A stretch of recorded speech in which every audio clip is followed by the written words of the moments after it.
Crypto market নিয়ে এটা খুব ইন্টারেস্টিং জিনিস চলছে অ্যাকচুয়ালি। তো ক্রিপ্টোতে যেটা হলো, ডিসেম্বরে ক্রিপ্টো তো 100,000 ক্রস করে গেল। তখন প্রচুর বাজওয়ার্ড শুনছিলাম যে ক্রিপ্টো 1 মিলিয়নে পৌঁছে যাবে, তো বিটকয়েন 1 মিলিয়নে পৌঁছাবে। তো 1 মিলিয়নে তো পৌঁছায়নি, দেখা গেল আবার ব্যাক করে 5 বছর আগের প্রাইসিং 60,000-এর কাছাকাছিতে পড়ে গেছে। এখন শুধু তাই নয়, যতগুলো বিটকয়েন মানে যতগুলো ক্রিপ্টো এক্সচেঞ্জ ছিল তারাও মরতে চলেছে পুরোপুরি। তো পুরো ক্রিপ্টো ব্যবসাতেই ডাউন। এবং মজার ব্যাপার হচ্ছে কি, যে এই গত 2 মাসে ক্রিপ্টো ব্যবসায় একটা জিনিসই হয়েছে, এগুলোকে রেগুলেট করার চেষ্টা হয়েছে, রেগুলেট করার চেষ্টা হয়নি, এগুলোকে মেন ফাইন্যান্সিয়াল ইনস্ট্রুমেন্টের সাথে, মানে আগে ধরুন ক্রিপ্টোগুলো পেনশন ফান্ড থেকে শুরু করে আরও দেশের বড় বড় ফান্ড অফ দ্য ফান্ডে ইনক্লুড করা হতো না। এখন সেখানে অনেক মেন স্ট্রিমে ক্রিপ্টো চলে এসছে, বিটকয়েন চলে এসছে। আর সেটা করতে গিয়ে দেখা যাচ্ছে যে বিটকয়েনে ভালো হাত থেকে খারাপ হচ্ছে। এবার কারণটা খুব স্বাভাবিক। যেমন ধরুন, যারা ক্লাসিক্যাল ফাইন্যান্সিয়াল অ্যানালিস্ট তারা বলবে যে বিটকয়েনকে অ্যাসেট ক্লাসে ফেলা যাবে না, কারণ এটা অ্যাসেট তো নয়। অ্যাসেট হলে একটা তো রিটার্ন দিতে পারে অন ইটস ওন তো বিটকয়েন রিটার্ন দেয় না, এটা স্পেকুলেটিভ ভ্যালুয়েশনের উপর রিটার্ন দেয়। মানে ইউটিলিটি তো কিছু নেই, ইউটিলিটিও নয়। কালেক্টিবলের কাছাকাছি লোকে রাখে যে এটা একটা কালেক্টিবলের কাছাকাছি, অর্থাৎ একটা পেন্টিং কিংবা একটা রেয়ার ওয়াইন, মানে যেগুলো লোকে কালেক্ট করে এবং রেয়ারিটি আছে।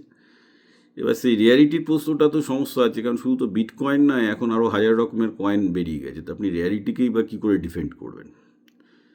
ওভারঅল একটা জিনিস ভাবতে হবে যে বিটকয়েন প্রায় 17 বছর হলো মার্কেটে আছে, 2009-এ এসছে। তো 17 বছরে আমরা যদি দেখি যে ইন্টারনেট জবে থেকে এসছে, বা এআইও তারও 3-4 বছর মার্কেটে এসছে। এআই মার্কেটে এসে যত স্পেকুলেশন হোক না কেন, এআই অনেক কিছু বদলে দিয়েছে। ইন্টারনেট মার্কেটে আসার ফলে আজকে আপনারা স্মার্টফোন থেকে শুরু করে, ফেসবুক থেকে শুরু করে, ইমেল থেকে শুরু করে আরও অনেক কিছু পেয়েছেন।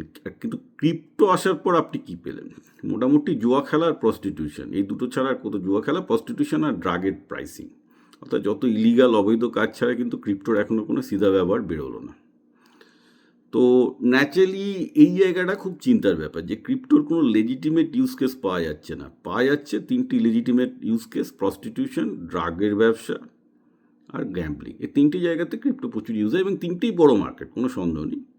তো এছাড়াও তো ক্রিপ্টোর আর কোনো ইউজ নেই, অ্যাট সাচ প্র্যাকটিক্যালি কোনো ইউজ দেখা যাচ্ছে না। কারণ মানে আমি অন্তত দেখিনি, আপনারা দেখে থাকলে জানাবেন। আমি অনেক জায়গায় পুরো বোঝার চেষ্টা করেছি যে ক্রিপ্টোর আর কোথাও ইউজ আছে কি না। এখনও পর্যন্ত অনেক রকমের ইউজ তৈরি হচ্ছে, স্মার্ট ওয়াটার কন্ট্রাক্ট থেকে শুরু করে অনেক কিছুই শুনছি, কিন্তু প্র্যাকটিক্যালি স্পিকিং কোনো কিছু রিয়েলাইজেশন হচ্ছে না।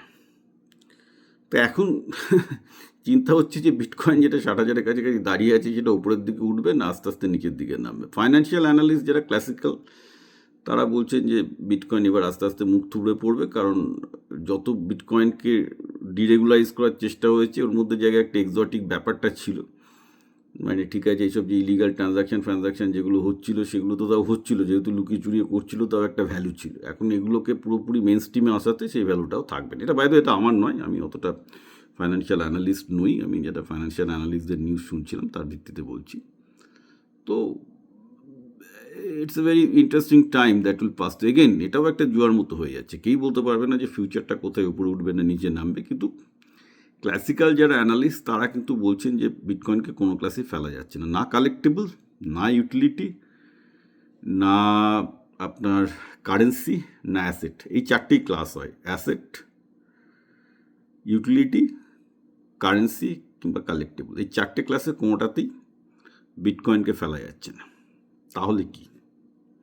এই প্রশ্নের উত্তর তো আমার কাছেও নেই, তাদের কাছেও নেই। কিন্তু যারা ক্লাসিক্যাল অ্যানালিস্ট তারা বলছেন যে যখনই এটা একটা মার্কেট রেগুলেশনের মধ্যে আসবে, এই 4টে ক্লাসের মধ্যে একটা ক্লাসের মধ্যে ফিট করতে না পারলে বিটকয়েন কোথায় দাঁড়াবে, ফিউচার ইজ ভেরি আনসার্টেন।